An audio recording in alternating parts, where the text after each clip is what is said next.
여러분 반갑습니다. 벌써 7월입니다.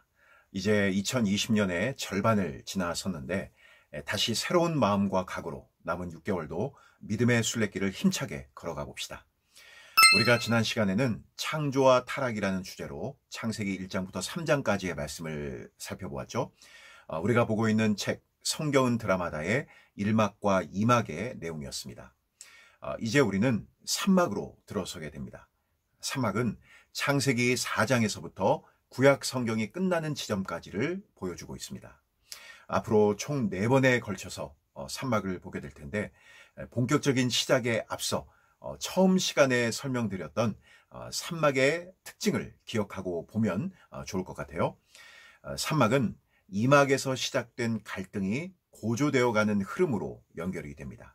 즉 인간의 죄와 창조 세계를 향한 하나님의 선한 목적 사이에 충돌이 일어나면서 여러 곤란한 문제들이 발생하게 되는 것을 보게 됩니다. 과연 3막에서 갈등은 어떻게 고조되어 갈까요?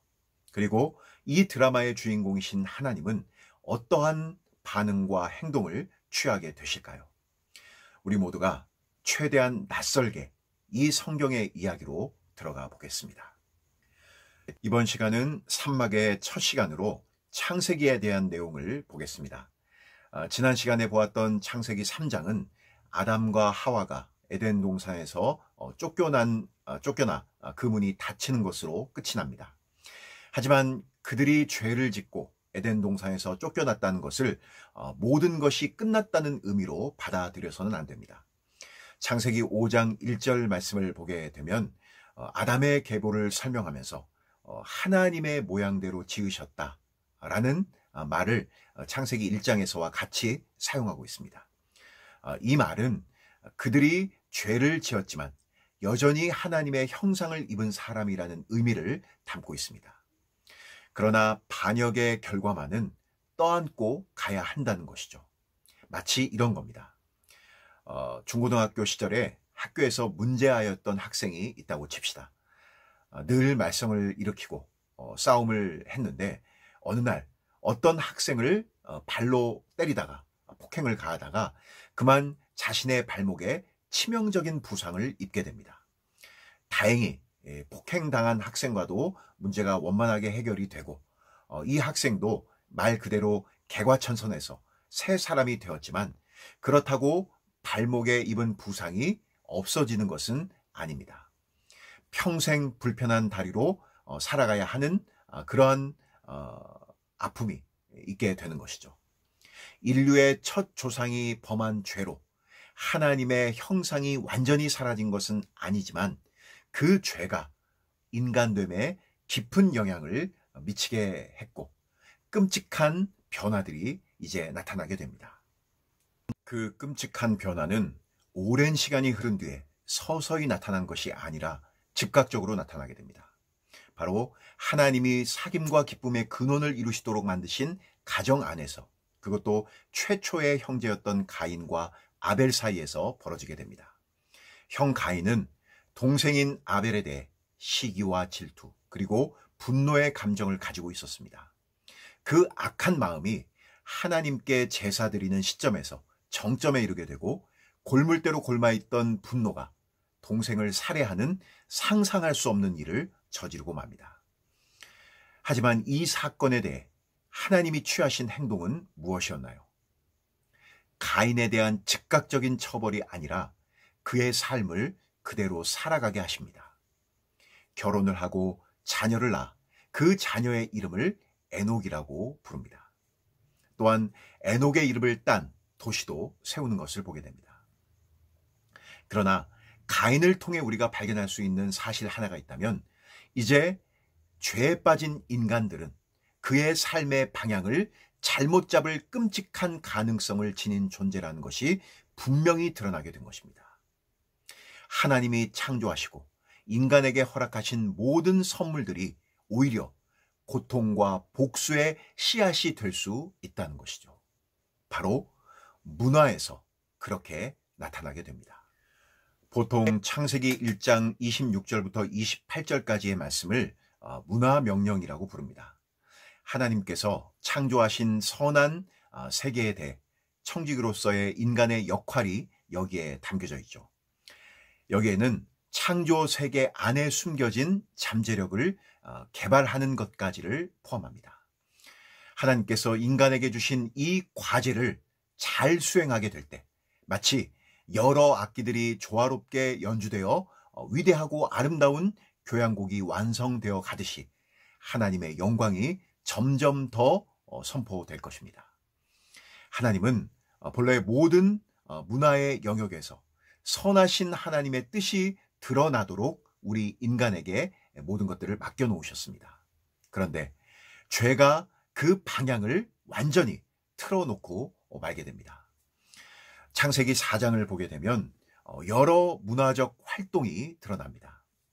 가인은 에녹이라는 도시를 세웁니다. 야발은 장막에 거주하며 가축을 치는 자의 조상이 되죠. 유발은 수금과 퉁소를 잡는 자의 조상이 되고, 두발가인은 구리와 쇠로 여러 가지 기구를 만들게 됩니다. 그리고 라멕은 시를 짓게 되는 것을 우리가 볼 수 있습니다. 여기를 보면 다양한 문화적 업적에 대한 내용이 소개되어 있습니다. 우리가 주의할 것은 이 자체가 잘못된 것은 아니라는 사실입니다.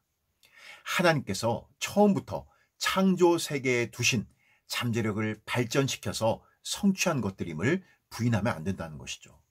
그러나 죄를 지은 인간은 하나님께서 명령하신 문화 명령에 대해 잘못된 방향으로 이끌어 하나님의 영광이 아닌 자신의 영광 혹은 죄를 드러내는 모습으로 그것들이 나타나게 된다는 것이죠. 가인의 경우를 볼까요? 그는 최초로 도시를 세운 사람입니다. 하나님이 처음 에덴 동산을 지으셨기 때문에 마치 도시는 무조건 나쁘고 잘못되었다, 이런 생각은 결코 옳지 않습니다. 도시를 통해서도 하나님의 선한 의도를 충분히 드러낼 수 있습니다. 그러나 그 도시를 최초로 지은 사람이 가인이라는 것을 통해 하나님의 의도가 오염되었을 충분한 가능성을 우리는 짐작할 수 있다는 것입니다. 과연 그곳을 통해 하나님의 영광이 드러나고 주변 다른 지역에 선한 영향력을 끼쳤을까요? 분명 그렇지 않았을 것입니다. 이것은 가인의 후손 라멕에게서 뚜렷하게 나타납니다. 여러분, 시는 분명 하나님이 주신 놀라운 선물입니다. 성경에도 아름다운 시가 많이 소개가 되어 있죠. 라멕은 성경에 등장하는 최초의 시인이라는 특징을 가진 인물입니다. 그런데 그가 지어서 읊고 있는 그 시라는 것이 도무지 그 아름다움을 찾아볼 수 없다는 것이죠. 사람을 죽인 것에 대해 어떠한 죄책감도 없이 하나님을 무시하고 자신을 드러내려고 하는 의도가 그 안에 숨겨져 있는 것을 우리는 발견할 수 있게 됩니다. 이제 창세기 5장을 넘어가게 되면 반전이 일어나게 됩니다. 아담에서 노아에 이르는 계보가 등장을 합니다. 믿음의 계보라고 할 수 있죠. 여기에서 노아의 아버지 라멕이 왜 노아라는 이름을 짓게 됐는지 그 이유가 설명이 됩니다. 하나님이 노아를 통해 타락한 창조 세계에서 겪는 노동의 어려움으로부터 인간을 구해 노아라는 이름의 그 뜻처럼 안식을 주시기를 바란 것입니다. 이제 죄로 인해 타락한 인류의 모습이 전 영역에 깊이 퍼져 있음을 충분히 짐작해 볼 수 있는 대목이기도 합니다. 하지만 라멕의 바람과는 반대로 하나님은 홍수를 통한 심판을 내리십니다. 이제 그 이야기가 창세기 6장부터 9장에 걸쳐 나타나게 됩니다. 창세기 6장의 초반부를 보면 죄로 인한 타락의 깊이가 얼마나 깊은지를 가늠해 볼 수 있습니다. 이제 하나님은 일종의 창조세계의 해체를 선포하십니다. 물을 통해 그렇게 실행하시기로 하신 것이죠. 그러나 하나님은 처음 가지고 계셨던 본래의 목적을 포기하지 않으시기에 노아에게 은혜를 베푸시고 방주를 짓게 하시는 것을 발견할 수 있게 됩니다. 그래서 노아의 가족들과 각종 짐승들이 심판에서 건짐을 받게 되죠. 그리고 하나님은 노아와 언약을 맺으시고 여러 약속들을 해주십니다. 우리가 이 부분은 여기에서 다루기보다는 이번 수련회가 기억하라 노아라는 주제로 열리기 때문에 그때 가서 자세하게 얘기를 하면 좋겠습니다. 다만 우리가 여기에서 한 가지 기억할 것은 하나님이 노아와 세우신 언약이 새로운 언약이 아니라 이미 존재했던 언약의 갱신이라는 사실입니다. 즉 하나님이 아담과 세우셨던 그 언약을 노아와 다시 갱신하고 계신다는 사실이죠. 그래서 잘 보시면 창세기 1장 28절에서 하신 말씀과 노아에게 하신 생육하고 번성하여 땅에 충만하라 라고 하는 이 부분이 같다는 것을 알 수 있습니다. 그러니까 노아의 입장에서는 새로운 출발이지만 하나님이 가지고 계신 창조 세계에 대한 목적은 동일하다는 것을 우리는 발견하게 됩니다. 자, 또 하나 중요한 것은 이것은 땅에 있는 모든 생물과 세우신 언약이라는 사실입니다. 그 언약의 표지로 하나님은 무지개를 주셨다는 것이죠. 그런데 홍수 이야기의 결말은 뜻밖에도 여전히 죄가 그들 가운데 존재하고 있음을 드러내는 것으로 마무리가 됩니다. 노아는 홍수 후에 포도나무를 심고 포도주를 생산해냅니다. 이것은 농업의 진보를 보여주는 장면이기도 하죠. 그러나 그 문화적 발전이 가지고 온 것은 노아의 술 취함과 그로 인한 아들 함의 범죄였다는 사실입니다. 여기에서 우리가 명확히 알 수 있는 사실 한 가지가 있습니다. 하나님이 노아와 맺으신 언약은 동등한 두 당사자가 함께 이루어가는 언약이 아니라는 겁니다. 하나님과 노아의 언약 직후에 포도주에 취한 노아가 등장한다는 것은 노아로 대표되는 인류의 현 주소가 어디에 있는지를 정확히 보여줍니다. 앞으로 인류는 여전히 죄 가운데 있을 것이고 그럼에도 불구하고 하나님은 하나님의 목적을 이루시기 위해 그 언약을 이루어 가시는 주권적으로 일하심을 우리는 확인할 수 있게 된다는 사실입니다. 창세기 10장으로 넘어가게 되면 노아의 아들들의 족보가 등장합니다. 이 족보를 보면 하나님이 노아와 맺으신 언약의 내용처럼 생육하고 번성하여 땅에 충만하라는 명령이 일면 이루어졌다는 것을 알 수 있습니다. 엄청난 인구의 증가와 더불어 문화적 진보가 이루어진 것이죠. 하지만 긍정적인 측면만 있었던 것은 아닙니다. 함의 자손 중 니므롯이라는 사람이 등장합니다. 그리고 이 사람이 하나의 커다란 제국을 건설하는 것을 보게 됩니다. 그도 역시 하나님을 대적한 사람으로 성경이 이야기를 합니다. 그가 세운 나라의 시작이 바로 신할 땅의 바벨이란 곳입니다. 바로 이 바벨에서 하나님을 떠난 인간의 자율성을 얻어내려고 한 기념비적인 시도가 일어나게 됩니다. 죄의 절정에 이른 모습, 바로 바벨탑 사건입니다. 아마도 바벨탑은 고대 메소포타미아에서 신들을 숭배하기 위해 지은 성전의 일종인 지구라트였을 것으로 보입니다. 당시 사람들은 신들이 하늘로부터 도시로 내려와서 그 도시를 축복할 수 있도록 계단 역할을 하는 지구라트를 건설했습니다. 그 꼭대기를 보면 작은 방이 있는데 방에는 신이 내려와서 기운을 회복할 수 있도록 침대와 탁자 또 약간의 신선한 음식을 준비했다고 합니다. 이 바벨탑이 가지는 핵심은 바로 땅에 충만하라고 명령하신 하나님의 뜻에 정면으로 반박한 것이었습니다. 그들은 자신들만의 안전지대를 세우고 자신들의 뜻을 그곳에 펼쳐내려고 한 것이죠. 그래서 바벨은 하나님을 떠나 자신의 왕국을 세우려고 했던 인간의 고질적인 욕망을 상징하는 기념물이라고 할 수 있습니다. 이러한 시도에 하나님은 그들의 언어를 혼잡하게 하심으로 지면에 흩어버리십니다. 신의 문이 되고자 했던 거대한 우상숭배 프로젝트는 혼란이라는 바벨이 가진 본래 의미처럼 그렇게 끝나버리게 된 것이죠. 야구를 보면 기회를 살리지 못하면 다음 이닝에서 위기가 찾아오고, 반대로 위기를 잘 벗어나게 되면 기회가 오는 경우들을 종종 볼 수 있습니다. 바벨탑 사건이 하나님의 계획을 흔들어 보려는 인간의 죄성의 절정을 보여주는 한 차례의 위기였다라고 한다면, 하나님은 이제 다시 본래 가지신 목적을 흔들림 없이 수행하시기 위해 또 다른 시작을 보여주시는데, 바로 아브라함이라는 한 사람에게 눈을 돌리십니다. 그런데 하나님이 아브라함을 부르시는 첫 장면을 보게 되면 무엇을 요구하시죠? 너의 고향과 친척과 아버지의 집을 떠날 것을 명령하십니다.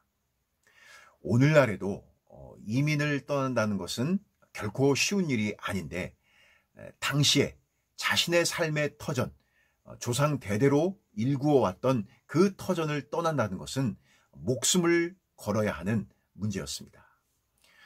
그럼에도 불구하고 아브라함은 그 말씀에 순종하여 떠납니다.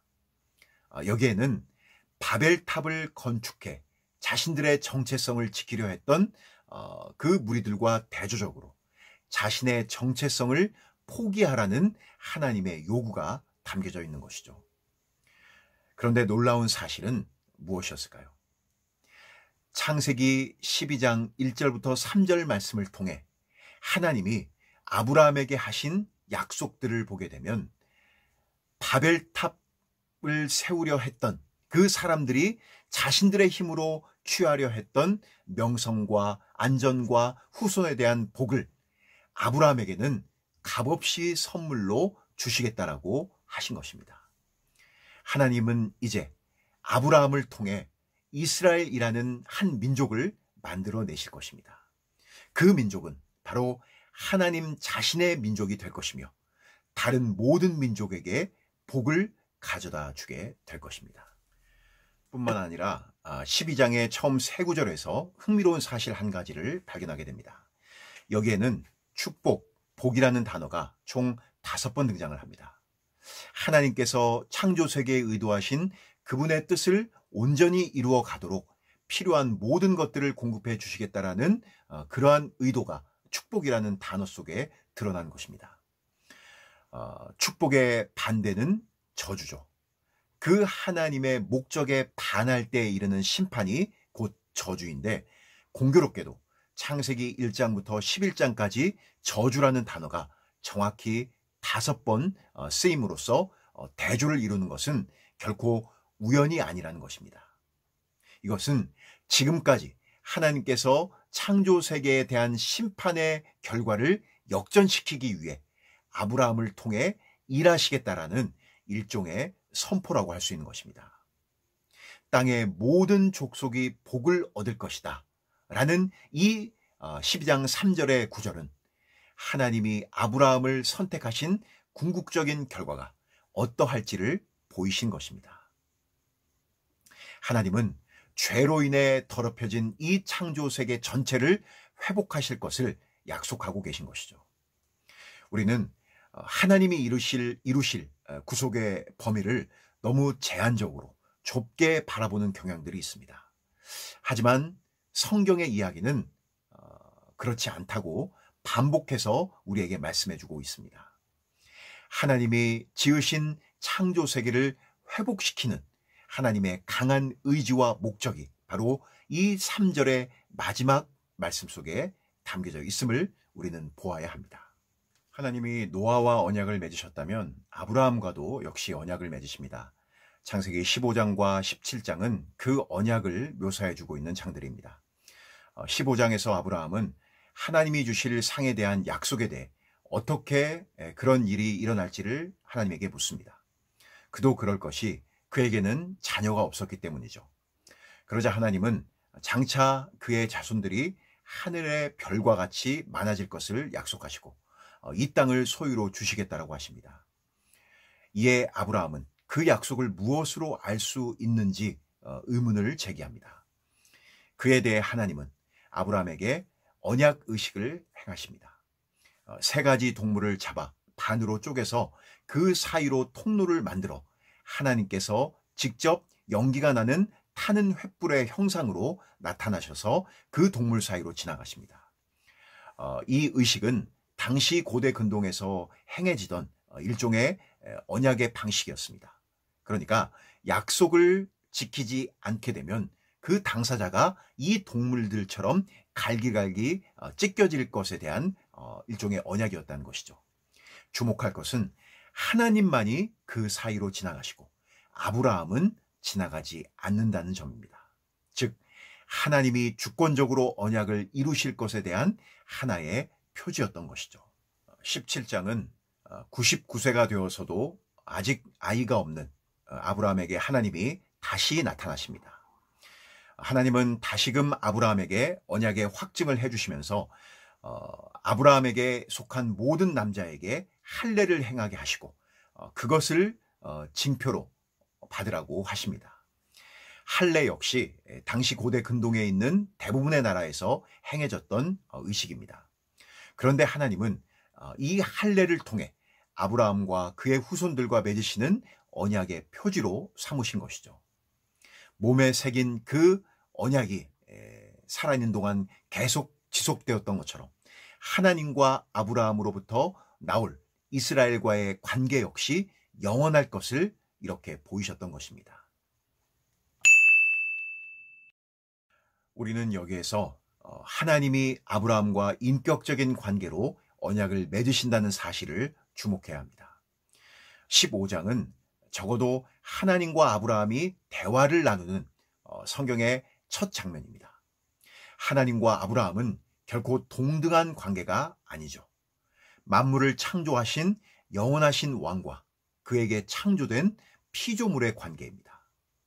그러나 여기에서 아브라함은 하나님에게 못마땅한 듯한 말을 늘어놓고 약속에 대한 징표를 보여달라고 요구를 합니다.